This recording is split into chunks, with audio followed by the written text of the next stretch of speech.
Guys, unboxing na naman tayo. Ito na yung Incredible Hulk natin ng Avengers.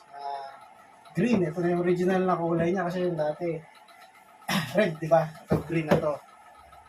Sa sideshow din to. Pakita mo. Hulk, makit ng sideshow. Ito kasi comic kit to pero sideshow. Comic kit naman ito, makit. So, ito, matagal na rin itong nirelease. Wala na rin itong available sa sideshow mismo eh. Ano na lang, sa collector ko na lang din nakakuha to. Unbox na natin.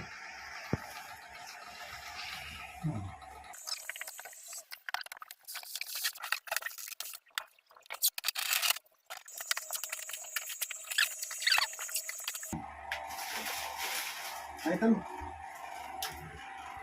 Guys, ang ganda. Hulk. Sili ka dyan pa.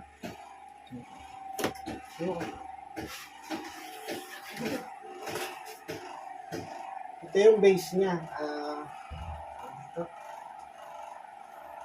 Hindi siya numbered pero limited edition siya. Hindi nga lang numbered. Ewan mo kung bakit gano'n. Yung ginawa ng sideshow. Ayan. Sideshow. Ano mo.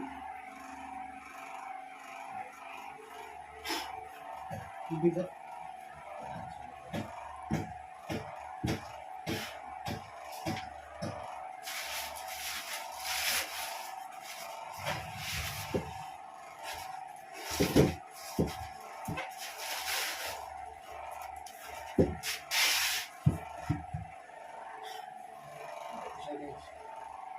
Laki.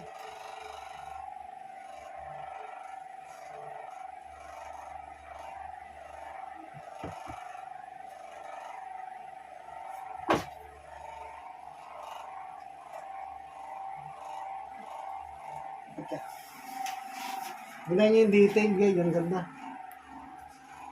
Yung ipin niya, ang ganda, parang ano, parang ang tawag doon, parang fiberglass ba yun, o tiles.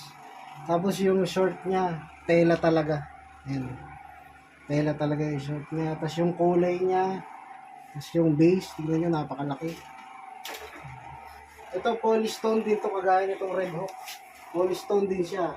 Pwede rin siya sa mga high temperature, sa mga high humid. Pwede outdoor, indoor.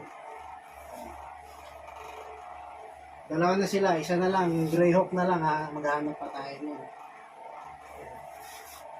Abangan nyo na lang susunod, baka meron na ako nun, i-video ko na lang.